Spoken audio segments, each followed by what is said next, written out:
ഹരേ കൃഷ്ണ. സർവം ശ്രീ രാധാകൃഷ്ണാർപ്പണമസ്തു. സർവത്ര ഗോവിന്ദ നാമ സങ്കീർത്തനം. ഗോവിന്ദ ഹരേ ഗോവിന്ദ. ഭാഗവതം വിവരിക്കുകയായിരുന്നു നമ്മൾ കഴിഞ്ഞ 5 ഭാഗങ്ങളിലായി. ഭാഗവത വിവർത്തനം, ഓരോ ഭാഗത്തിൻ്റെയും ഓരോ വരികളുടെയും വിവർത്തനം നമ്മൾ ചെയ്തു വരികയായിരുന്നു. ഇതിൽ വ്യാസഭഗവാൻ പുരാണങ്ങളും ഇതിഹാസമായ മഹാഭാരതവും വേദങ്ങൾ 4 പകുത്തു കഴിഞ്ഞ് അതിന് വേണ്ടുന്ന അർത്ഥവ്യാഖ്യാനങ്ങളും വേദാന്തങ്ങളായ ഉപനിഷത്തുകളും എല്ലാം രചിച്ച ശേഷവും മനസ്സിലുണ്ടാകുന്ന അസംതൃപ്തി കാരണം, മനസ്സ് പൂർണ്ണമായി ഭഗവാനിൽ ലയിച്ച് പരമാനന്ദ സായുജ്യം അടയാത്തതിൻ്റെ കാരണം എന്താണെന്നുള്ള വിഷാദത്തോടുകൂടി അനേകകാലം ബ്രഹ്മചര്യ വ്രതം അനുഷ്ഠിച്ച് അഗ്നിഹോത്രങ്ങൾ നടത്തി ഭഗവാന്റെ ഭക്തർക്ക് ദാസ്യവൃത്തി ചെയ്ത് ഗുരുക്കന്മാരെ പൂജിച്ച് വളരെ ശ്രദ്ധയോട് ഭക്തിയോട് അനുഷ്ഠാനങ്ങളോട് ജീവിച്ചിട്ടും എനിക്ക് ഭഗവാന്റെ ആനന്ദം അനുഭവിക്കാൻ കഴിയുന്നില്ലല്ലോ, മനസ്സിന് പൂർണ്ണമായ നിറവ് സംഭവിക്കുന്നില്ലല്ലോ എന്ന ദുഃഖത്തിൽ വേദവ്യാസ മഹർഷി ഇരിക്കുമ്പോൾ അവിടേക്ക് നാരദ മഹർഷി, ഗംഗാതീരത്തുള്ള തൻ്റെ ആശ്രമത്തിലേക്ക് നാരദ മഹർഷി വരികയും നാരദ മഹർഷി വേദവ്യാസ ഭഗവാന് എന്തുകൊണ്ടാണ് മനസ്സിന് ആനന്ദം ലഭിക്കാത്തത് എന്നതിൻ്റെ കാരണം പറഞ്ഞു കൊടുക്കുകയും ഭഗവാന്റെ ലീലകളെ വർണ്ണിക്കുവാൻ, ഭഗവത് നാമം, ഭഗവാന്റെ ലീലകൾ വിവരിച്ചാൽ മാത്രമേ മനസ്സിന് ആനന്ദമുണ്ടാവുകയുള്ളൂ. അത് ഭക്തരിലേക്ക് എത്തുമ്പോൾ അവർക്കും അനിർവചനീയമായ ഒരു ആനന്ദത്തിൻ്റെ അലയടിയാണ് എല്ലാവരിലും ഉണ്ടാകുന്നത്. ആ ലീലകൾ കേൾക്കും തോറും ഭക്തി വർദ്ധിക്കുകയും ഭഗവാൻ മനസ്സിൽ സ്ഥിരപ്രതിഷ്ഠ നേടുകയും ചെയ്യും. അപ്പോൾ അത് എഴുതാത്തത് കൊണ്ടാണ് ഭഗവാനെ മാത്രമാക്കി ഭഗവാന്റെ ജനനം മുതലുള്ള ലീലകൾ എഴുതി സന്തോഷം അനുഭവിക്കുമ്പോൾ മനസ്സിലുണ്ടാകുന്ന ഈ ദുഃഖക്കടൽ അവസാനിക്കുമെന്ന് വേദവ്യാസ മഹർഷിയോട് നാരദ മഹർഷി പറഞ്ഞു കൊടുക്കുകയാണ്, ദേവർഷിയായ നാരദർ. അപ്പോൾ അതിനോടൊപ്പം തന്നെ നാരദർ തൻ്റെ പൂർവ്വജന്മത്തെക്കുറിച്ചും പറഞ്ഞു കൊടുക്കുന്നു. അതാണ് കഴിഞ്ഞ ദിവസം നമ്മൾ ചർച്ച ചെയ്ത് അവസാനിപ്പിച്ചത്. നാരദരുടെ അമ്മ വളരെ ഒരു സാധുവായ ഒരു ബ്രാഹ്മണ സ്ത്രീയായിരുന്നു. പല ബ്രാഹ്മണ ഗൃഹങ്ങളിലുമൊക്കെ ദാസ്യവൃത്തി ചെയ്തായിരുന്നു നാരദരെ വളർത്തിയത്. അങ്ങനെ ഇരുന്നപ്പോൾ ആ ബ്രാഹ്മണ ഗൃഹത്തിൽ ചാതുർമാസ്യ അനുഷ്ഠാനത്തിന് വേണ്ടി കുറച്ച് സന്യാസിമാർ അവിടെ വരുന്നു. ആ സന്യാസിമാരുടെ അവരെ സഹായിക്കുകയും അവരുടെ പൂജാതി കാര്യങ്ങളിൽ താല്പര്യനാവുകയും ചെയ്ത ഈ കൊച്ചുകുട്ടി, നിഷ്കളങ്കനായ കളികൾക്കും ഒന്നും വളരെ താല്പര്യമില്ലാതെ ഈ മഹർഷിമാരുടെ ആ പൂജകളും അവരുടെ നാമങ്ങളും അവരുടെ ധ്യാനങ്ങളിലും എല്ലാം പങ്കെടുത്ത് അവരോടൊപ്പം കഴിഞ്ഞ ആ നാരദ മഹർഷി ആകുന്ന ആ കൊച്ചുകുട്ടിക്ക് അവരുടെ ഉച്ഛിഷ്ടം, അവർ കഴിച്ചതിൻ്റെ ബാക്കിയും അങ്ങനെ വരുന്നതൊക്കെ കൊടുക്കുകയും അവരുടെ വായിൽ നിന്ന് വീഴുന്ന ആ ഈശ്വര ധ്യാനങ്ങൾ കേട്ട് ആ കുട്ടി പരമാനന്ദത്തോടുകൂടി അവരോടൊപ്പം കഴിയുകയും ഒക്കെ ചെയ്യുന്ന കാര്യമാണ് പറഞ്ഞത്. അപ്പോൾ വേദവ്യാസ ഭഗവാനോടാണ് നാരദ മഹർഷി തൻ്റെ പൂർവ്വജന്മത്തെക്കുറിച്ച് പറഞ്ഞുകൊണ്ടിരുന്നത്. അതിൻ്റെ ബാക്കി ഭാഗം നമുക്കിന്ന് നോക്കാം.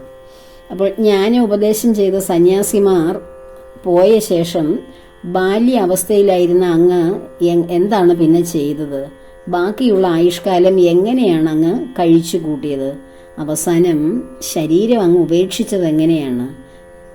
കഴിഞ്ഞ കൽപ്പത്തിൽ നടന്ന അപൂർവമായ ഈ ചരിത്രം ഇത്ര നീണ്ട കാലത്തിന് ശേഷവും അങ്ങ് മറക്കാതെ ഇങ്ങനെ ഓർത്തിരിക്കുന്നത് എങ്ങനെ?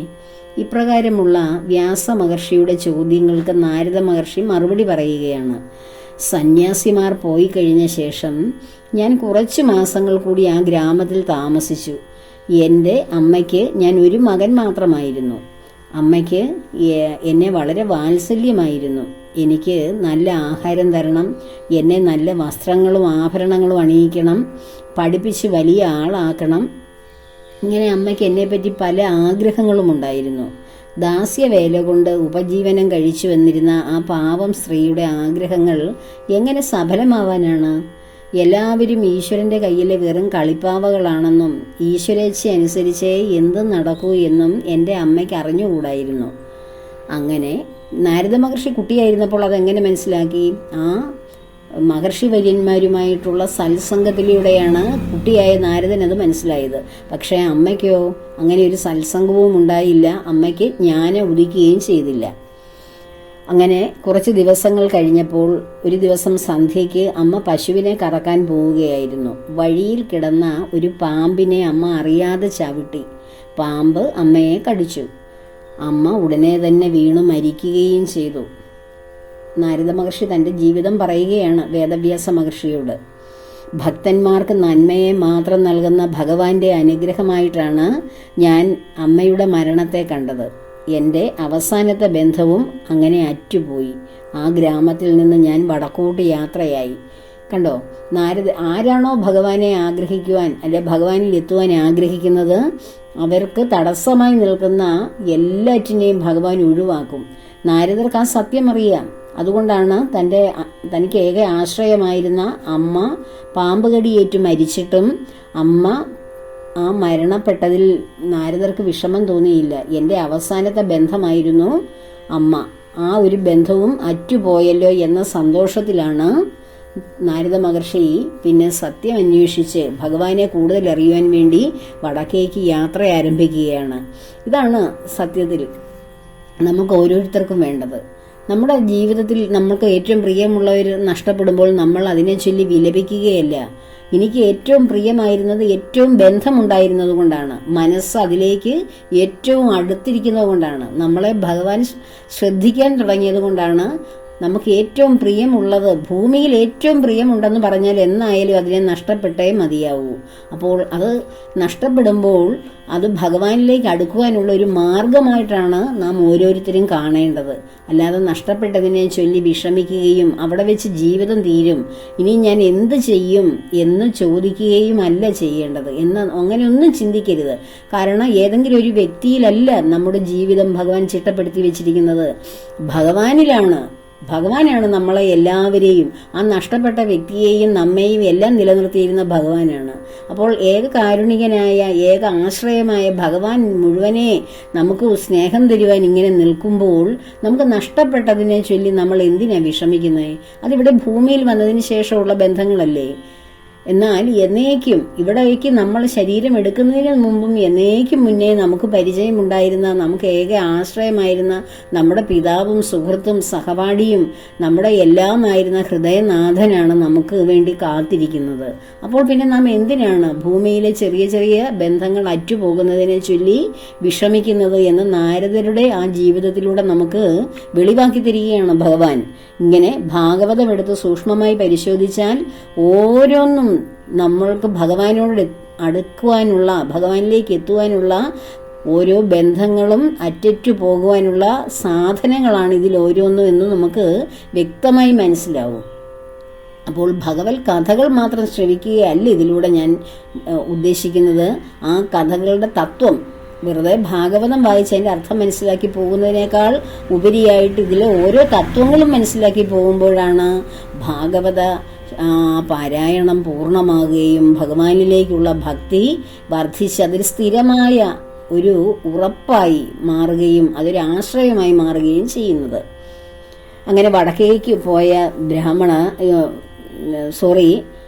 നാരദർ പട്ടണങ്ങൾ, ഗ്രാമങ്ങൾ എന്നിവയെല്ലാം കടന്ന് വലിയൊരു കാട്ടിലെത്തിച്ചേർന്നു. വിശപ്പും ദാഹവും കൊണ്ട് ക്ഷീണിതനായ നാരദർ അവിടെ കണ്ട ഒരു നദിയിൽ ഇറങ്ങി സ്നാനം ചെയ്തു ലേശം വെള്ളം കുടിച്ചു. ക്ഷീണം മാറിയ നാരദ മഹർഷി ആ കാട്ടിലുള്ള ഒരു ആൽമരത്തിൻ്റെ ചുവട്ടിൽ ചെന്നിരുന്നു.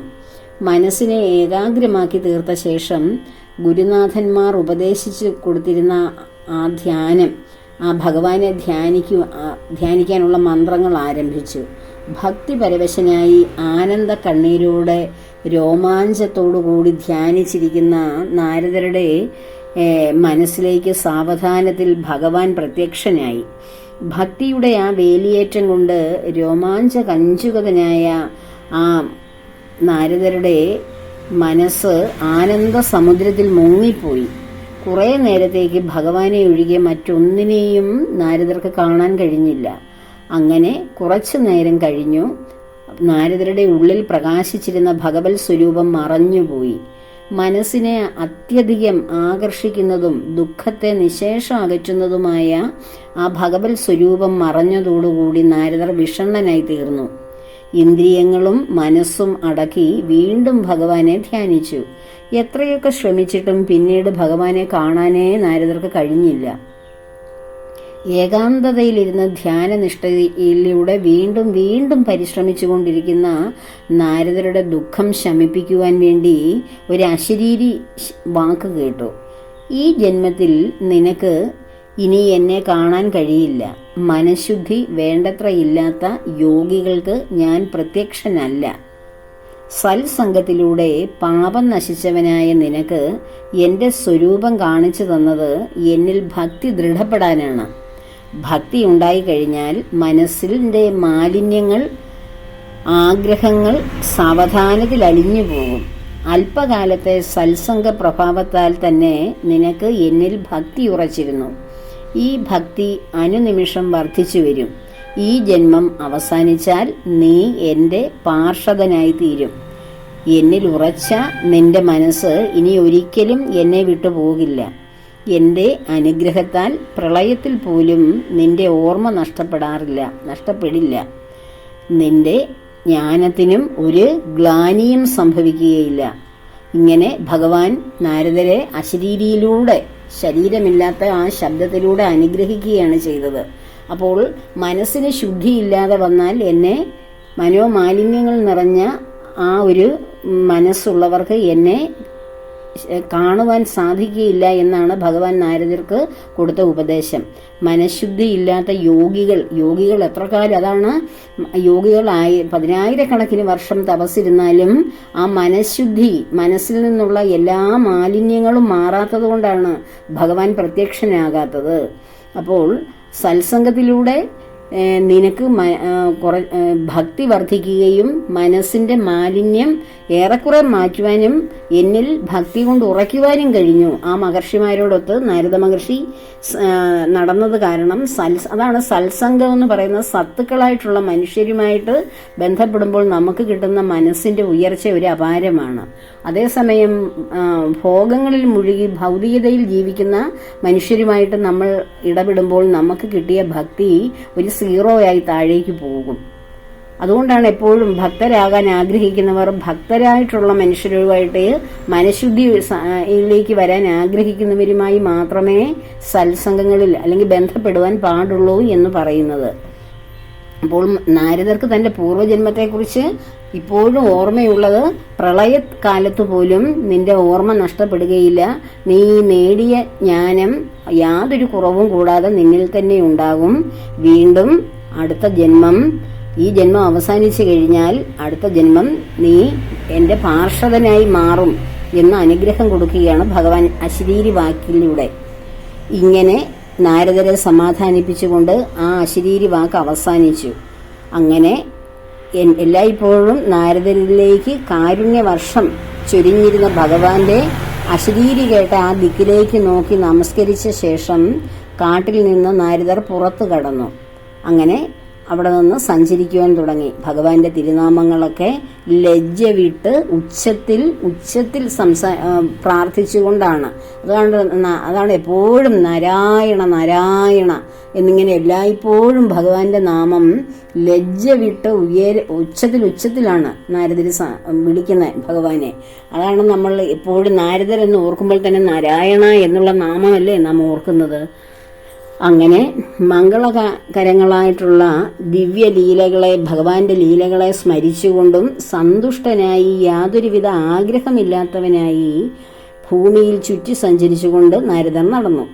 കുറെ കാലം കഴിഞ്ഞപ്പോഴേക്കും എൻ്റെ മനസ്സ് ശ്രീകൃഷ്ണ സ്മരണ കൊണ്ട് പൂർണ്ണവും പരമ നിസ്സംഗവും നിർമ്മലവുമായി തീർന്നു എന്ന് നാരദ മഹർഷി വേദവ്യാസനോട് പറയുകയാണ്. ശരീരമുണ്ടാകാൻ കാരണമായ പ്രാരാബ്ധം അവസാനിച്ചതോടെ ഇടിമിന്നലിന്റെ വേഗത്തിൽ ശരീരം വീണുപോയി. അപ്പോൾ പ്രാരാബ്ധ കർമ്മം അവിടെ തീർന്നു കഴിഞ്ഞപ്പോഴത്തേക്കും ശരീരം അവിടെ വീണുപോയി. നമ്മൾ ഓരോരുത്തരും എപ്പോൾ വീണു പോകും എന്നറിയാൻ കഴിയില്ല. കാരണം നമ്മുടെ പ്രാരാബ്ധ കർമ്മങ്ങൾ എപ്പോൾ തീരുന്നോ അപ്പോൾ നമ്മൾ വീണു പോവുകയാണ് ചെയ്യുന്നത്. ഉടനെ തന്നെ നാരദർ വൈകുണ്ഠത്തിലെത്തി ഭഗവാന്റെ പാർഷദന്മാരിൽ ഒരുവനായി മാറി. പ്രളയകാലം വരെയും അങ്ങനെ കഴിഞ്ഞു. പ്രളയ ആരംഭത്തിൽ ബ്രഹ്മദേവൻ പ്രപഞ്ചത്തെ തന്നിൽ ലയിപ്പിച്ച് നിദ്രയിൽ ലയിക്കാൻ തുടങ്ങിയപ്പോൾ ബ്രഹ്മാവിന്റെ ശ്വാസവായുവിലൂടെ ഞാൻ അദ്ദേഹത്തിന്റെ ഉള്ളിൽ പ്രവേശിച്ചു. അങ്ങനെയാണ് ബ്രഹ്മദേവന്റെ മാനസപുത്രനായി നാരദർ വീണ്ടും അവതാരം ചെയ്യുന്നത്. 1000 ചതുർയുഗങ്ങൾക്ക് ശേഷം ഈ കൽപ്പത്തിന്റെ ആരംഭത്തിൽ ബ്രഹ്മാവ് ഉണർന്നെഴുന്നേറ്റ് സൃഷ്ടി ആരംഭിച്ചു. ബ്രഹ്മദേവന്റെ പ്രാണനിൽ നിന്നും ഞാൻ ജനിച്ചു, അതായത് നാരദര് ജനിച്ചു. നൈഷ്ഠിക ബ്രഹ്മചര്യത്തിന് യാതൊരു വിഘ്നവും കൂടാതെ വിഷ്ണു ഭഗവാന്റെ അനുഗ്രഹത്താൽ ഞാൻ 3 ലോകങ്ങളുടെ അകത്തും പുറത്തും സഞ്ചരിച്ചു കൊണ്ടിരുന്നു. അപ്പോൾ നൈഷ്ഠിക ബ്രഹ്മചാരി ആയിട്ടാണ് നാരദര് പിന്നീട് ജനിക്കുന്നത്. കഴിഞ്ഞ ജന്മവും ആ കുട്ടിയായിട്ടിരുന്ന ജന്മവും അതേപോലെ ബ്രഹ്മചര്യത്തിൽ വളരെ അടിയുറച്ച ആളായിരുന്നു.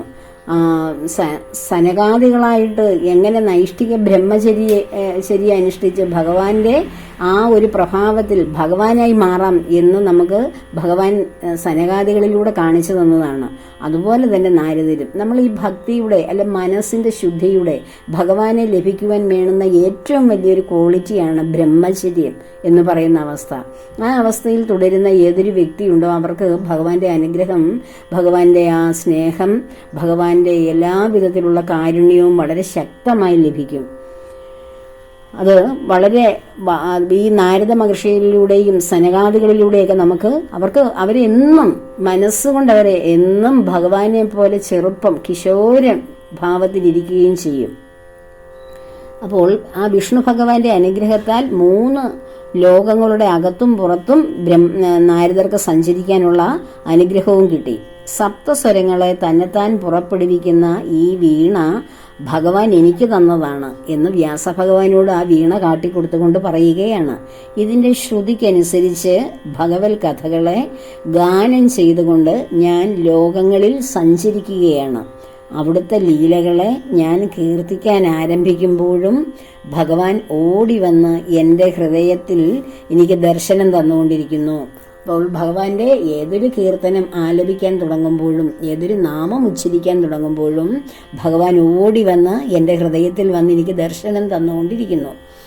ശബ്ദ സ്പർശ രൂപ രസ ഗന്ധത്തിലുള്ള ആഗ്രഹം കാരണം ദുഃഖസമുദ്രത്തിൽ മുങ്ങിപ്പോയിക്കൊണ്ടിരിക്കുന്നവർക്ക് അതിൽ നിന്നും കരകയറി രക്ഷപ്പെടുവാനുള്ള സുരക്ഷിതമായ തോണിയാണ് ഭഗവാന്റെ ലീലാവർണ്ണനം. അതാണ് ഭാഗവതത്തിൽ ഉടനീളമുള്ളത്.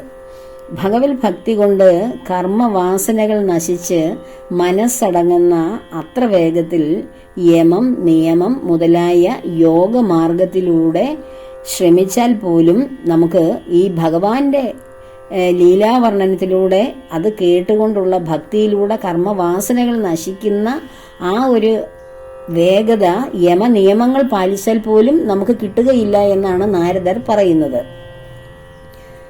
അങ്ങയുടെ ചോദ്യവും അതിനുള്ള മറുപടിയും എൻ്റെ പൂർവ്വജന്മ കർമ്മങ്ങളും ഞാൻ അങ്ങയ്ക്ക് പറഞ്ഞു തന്നു കഴിഞ്ഞു എന്ന് വേദവ്യാസ ഭഗവാനോട് ദേവർഷിയായ നാരദ മഹർഷി പറഞ്ഞു കൊടുക്കുകയാണ്. വ്യാസനോട് ഇത്രയും പറഞ്ഞ ശേഷം നാരദ മഹർഷി വീണ മീട്ടിക്കൊണ്ട് ഭഗവാന്റെ ലീലകളെ പാടി അവിടെ നിന്ന് പോവുകയാണ് ചെയ്തത്. ഇത് സൂതൻ ആർക്ക് പറഞ്ഞു കൊടുക്കുകയാണ്? ശൗനകാദി മഹർഷികൾക്ക് വേദവ്യാസ ഭഗവാൻ ശ്രീമദ് ഭാഗവതം രചിക്കുവാനുണ്ടായ കാരണവും അതിന് ഇടയായ സംഗതികളും സൂതൻ ശൗനകാദികൾക്ക് പറഞ്ഞു കൊടുക്കുകയാണ്. സൂതൻ ആരാണെന്നും ശൗനകാദികൾ ആരാണെന്നും സൂതൻ ശൗനകാദികളുടെ മുന്നിലെത്തിയതെങ്ങനെയാണെന്നും സൂത മഹർഷിക്ക് ശ്രീമദ് ഭാഗവതം എവിടെ നിന്ന് കിട്ടിയെന്നും ഒക്കെ ഞാൻ വളരെ വിശദമായി കഴിഞ്ഞ 5 ഭാഗങ്ങളിലായി പറഞ്ഞു. വളരെ വ്യക്തമായി വിശദമായി പറഞ്ഞ ഈ കാര്യങ്ങൾ ഭാഗവതം വായിക്കുന്ന ഓരോരുത്തർക്കും അടിസ്ഥാനപരമായി മനസ്സിലാക്കേണ്ട കാര്യങ്ങളാണ്. അതിനുള്ള ഒരു ഉദ്യമമാണ് ഞാൻ ഈ ചെയ്യുന്നത്. എല്ലാവരും അത് ശ്രദ്ധയോടെ കേൾക്കുക, ഭഗവത് സ്മൃതിയിലിരിക്കുക. അപ്പോൾ ആ ഭഗവാന്റെ ലീലാവിലാസങ്ങൾ, ആ വിലാസത്തിലൂടെ നമുക്ക് ലഭിക്കുന്ന ലീലാവർണ്ണനയിലൂടെ നമുക്ക് ലഭിക്കുന്ന ആ ഭഗവത് രസ അനുഭൂതി, ആനന്ദ അനുഭൂതി ഭക്തിയുടെ ഉദാത്തമായ മേഖലകളിൽ എത്തുവാൻ നമ്മെ സഹായിക്കും. അതിനുവേണ്ടി ഭാഗവതം ശ്രദ്ധയോടെ കേൾക്കുക. ഭഗവാനെ മനസ്സിൽ പൂർണ്ണരൂപത്തിൽ ഉറപ്പിക്കുവാനും ഭക്തിയിലൂടെ മനസ്സിലെ മാലിന്യങ്ങൾ കഴുകിക്കളഞ്ഞ് ശുദ്ധമാക്കുവാനും പരമമായ ആ ഭഗവത് ദർശനം നമ്മുടെ ഹൃദയ കമലത്തിൽ ഉണരുവാനും ഇതിലൂടെ സാധിക്കട്ടെ. എല്ലാവരെയും ഭഗവാൻ അനുഗ്രഹിക്കട്ടെ എന്ന പ്രാർത്ഥനയോടുകൂടി സർവവും ഭഗവാന്റെ പത്മപാദങ്ങളിൽ സമർപ്പിക്കുന്നു. സർവത്ര ഗോവിന്ദനാമ സങ്കീർത്തനം. ഗോവിന്ദ ഹരേ ഗോവിന്ദ. ലോകാ സമസ്ത സുഖിനോ ഭവന്തു.